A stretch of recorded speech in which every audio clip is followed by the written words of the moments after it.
hapon mga mag-aaral. Ready na ba kayo makinig sa economics?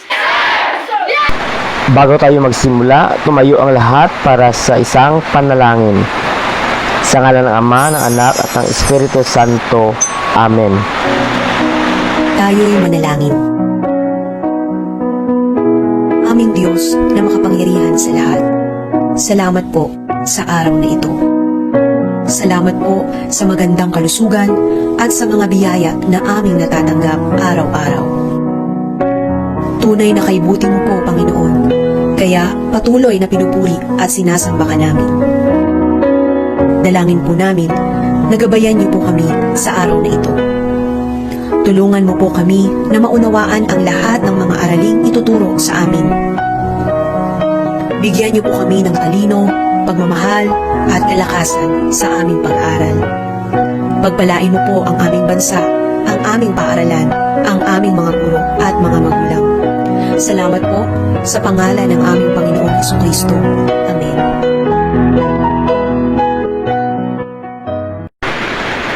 Ano nga ba ang teorya ng pangangailangan?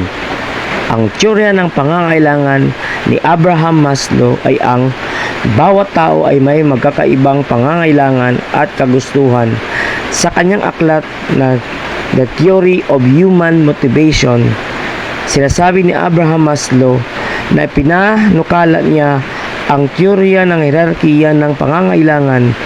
Ayon sa kanya, habang patuloy na napupunan ng tao ang kanyang batayang pangangailangan, umuusbong ang mas mataas na antas na pangangailangan o tinatawag nating higher needs. Ano nga ba ang 5 antas ng pangangailangan? Una ay ang pangangailangang physiological. Ito ay mga pangailangan natin sa pagkain, tubig, hangin, tulog or pahinga, at pagsuot ng ibang kasuotan, bahay. Dahil kung wala ang mga ito, maaari tayong magkasakit at magutom at maaring mamatay.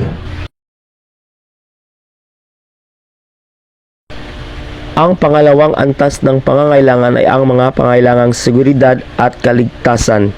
Ang halimbawa nito ay ang pagkaroon ng magandang trabaho, ang seguridad sa ating mga tahanan, ang magkaroon ng magandang pamilya, at ang pagkaroon ng isang magandang kalusugan ay ang mga halimbawa ng mga ito. Ang ikatatlong antas ng pangangailangan ay ang pangangailangang panlipunan. Ano ang mga halimbawa nito? Ito ay ang pagkaroon ng mga kaibigan, ang pagkaroon ng isang kasintahan, ang pagkaroon ng asawa, pamilya at mga anak,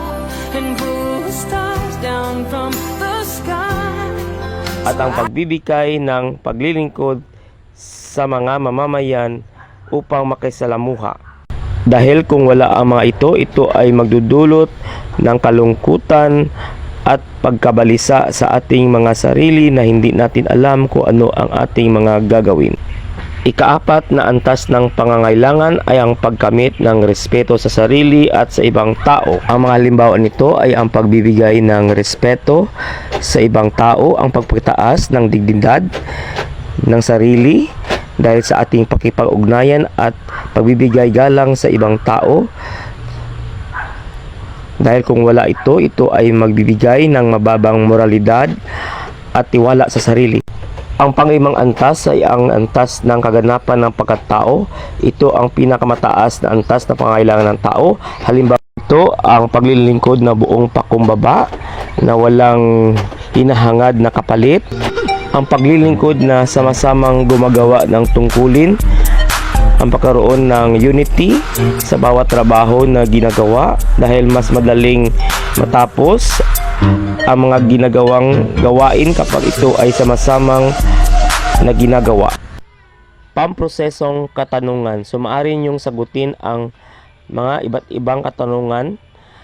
Maari ba ang tao na makarating sa pinakamataas na antas ng pangangailangan na hindi dumadaan sa unang antas, pangalawa, pang-apat o pangatlong antas. Bilang isang mag-aaral, sa aling pangangailangan ang maaring nakamit na ninyo sa kasalukuyan at ipaliwanag kung bakit.